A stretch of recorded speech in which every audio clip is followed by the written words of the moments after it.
सभी को हमारे YouTube चैनल सुधीर टेक्नो में स्वागत है। पारावैद्युतांक क्या? डाई इलेक्ट्रिक कांस्टेंट, पारावैद्युतांक। तो सबसे पहले इसका परिभाषा जान लेते हैं। वायु या निर्वात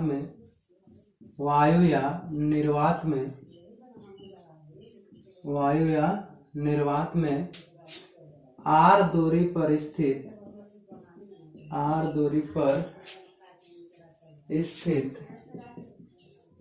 लगने वाले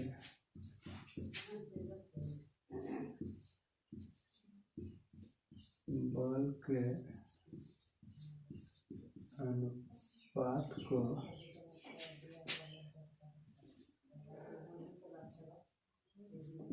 पारावैद्युतांक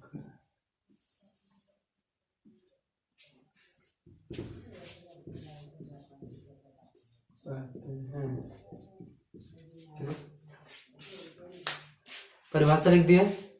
परिभाषा देखिए, वायु या निर्वात में आर दूरी पर स्थित दो आवेशों के मध्य लगने वाला बल तथा किसी माध्यम में उतनी ही दूरी पर स्थित उन्हीं आवेशों के मध्य लगने वाला बल के अनुपात को पारावैद्युतांक कहते हैं। जैसे मान लेते हैं कि पहला आवेश Q1 है और एक आवेश Q2 है। इन लोग दोनों के बीच लगने वाला बल F तथा इनके बीच की दूरी R है। तो वायु या निर्वात में यानी वायु निर्वात इसलिए कहते हैं क्योंकि वायु में भी उतना ही मान आता है और निर्वात में भी उतना ही मान आता है, यानी कि दोनों सेम होने के कारण हम लोग साथ में बोल देते हैं वायु या निर्वात। तो वायु या निर्वात में जब वायु या निर्वात रहेगा तब इनके बीच लगने वाला बल का मान क्या होगा? F बराबर 1/4 pi epsilon not Q1 Q2 बटा R स्क्वायर। पहला मान निकाल रहे हैं वायु या निर्वात में, तो इसलिए इस बल को F1 मान लेते हैं और समीकरण फर्स्ट। अब क्या करते हैं कि जब पहले तो वायु या निर्वात था, लेकिन अब क्या करेंगे कि इन्हीं दो आवेशों को किसी माध्यम में डुबा देंगे। जैसे मान लो एक सवाल है कि किरोसिन में डुबा देंगे, तो किरोसिन क्या है? दूसरा माध्यम है। तो इन्हीं दो आवेशों जैसे Q1 और Q2 को यहाँ से उठाए और ले जाकर के किरोसिन में डुबा दिए, यानी कि माध्यम बदल गया, दूसरा माध्यम हो गया। पहला माध्यम वायु और निर्वात था, दूसरा माध्यम किरोसिन था। देखिए, किसी माध्यम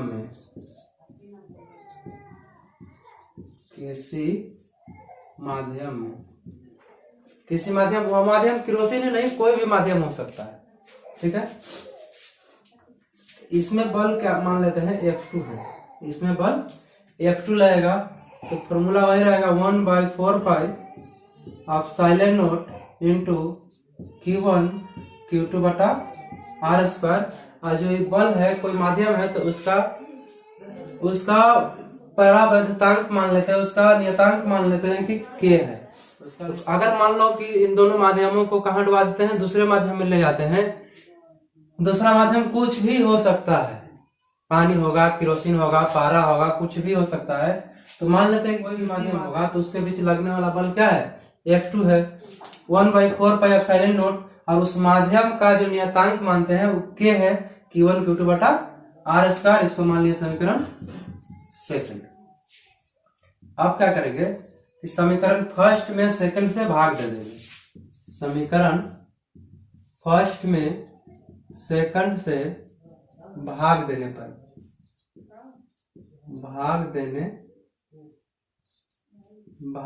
पर ठीक है। समीकरण फर्स्ट F1 बटा F2 बराबर 1/4 pi epsilon not into Q1 Q2 बटा R स्क्वायर। दूसरा माध्यम में है 1/4 pi epsilon not into K Q1 Q2 बटा R स्क्वायर, ठीक है। 1/4 पाई एप्सिलॉन नॉट कट गया, 1/4 पाई एप्सिलॉन नॉट कट गया। Q1 Q2 are square, Q1 Q2 are square, यहाँ बच गया F1 बटा F2 बराबर वहां बच रहा है 1 बटा 1/k। तो इसलिए हम लिख सकते हैं F1 बटा F2, तीसरा अंक ऊपर चल जाएगा तो k बच जाएगा। तो शब्दों के रूप में कह सकते हैं कि किन्हीं दो आवेशों वायु या निर्वात में किन्हीं दो आवेशों के मध्य लगने वाला बल तथा किसी माध्यम में उन्हीं दो आवेशों के मध्य लगने वाला बल का अनुपात पारावैद्युतांक कहलाता है। ठीक है, ये बल के रूप में हो गया। लेकिन अगर एक आवेश Q है और दूसरा अगर एकांक आवेश हो जाए तो क्या बन जाता है? तीव्रता बन जाता है। तो अब हम क्या करते हैं कि एक को मान लेते हैं Q1 है और दूसरा को मान लेते हैं एकांक है। तो जैसे एकांक मानते हैं तो एक बन जाता है विद्युत क्षेत्र की तीव्रता। तो तीव्रता के रूप में पारावैद्युतांक क्या होगा? तो तीव्रता के रूप में देखिए,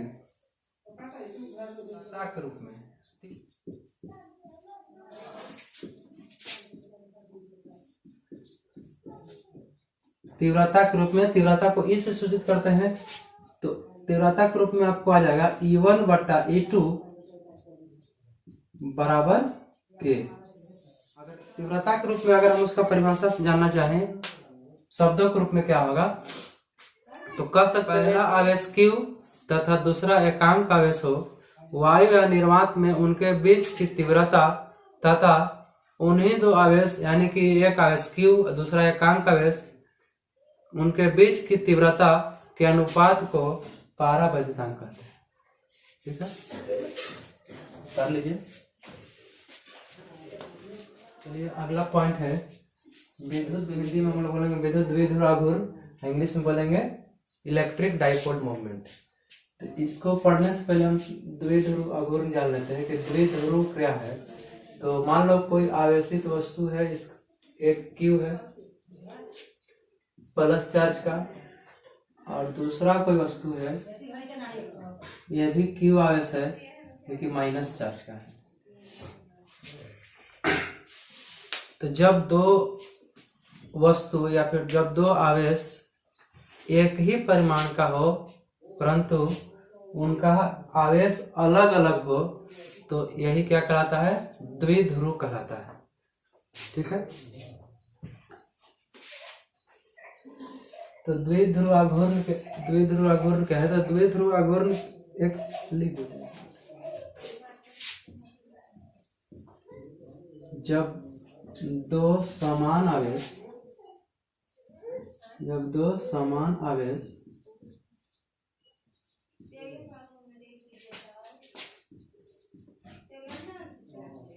एक ही परिमाण का हो तथा उनका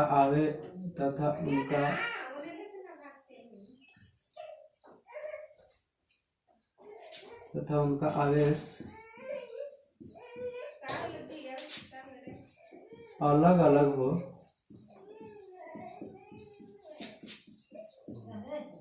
तो वह द्विध्रुव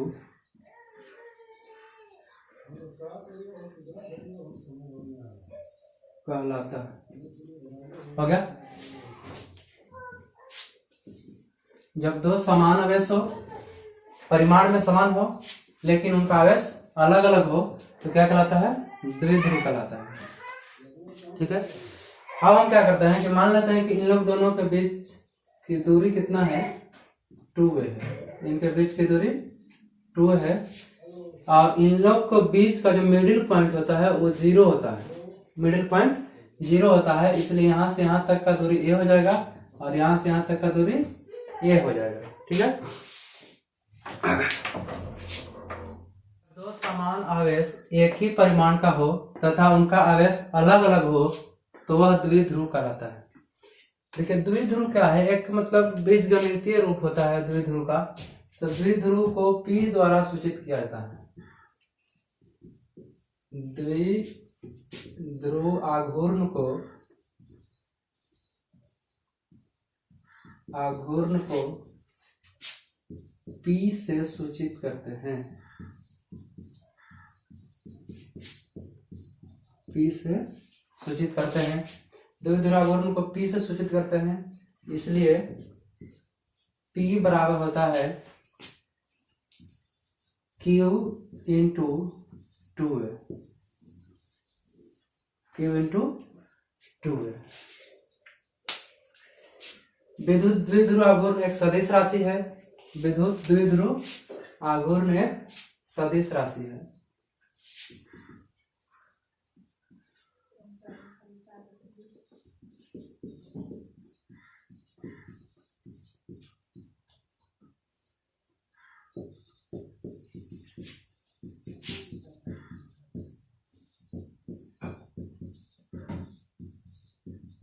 सदिश राशि है, इसलिए हम कह सकते हैं P vector Q into 2A।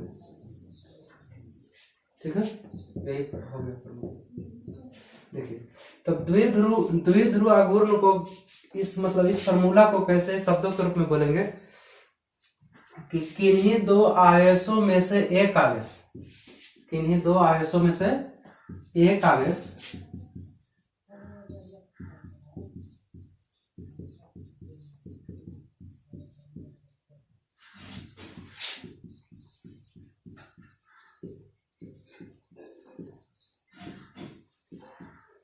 तथा उनके बीच की दूरी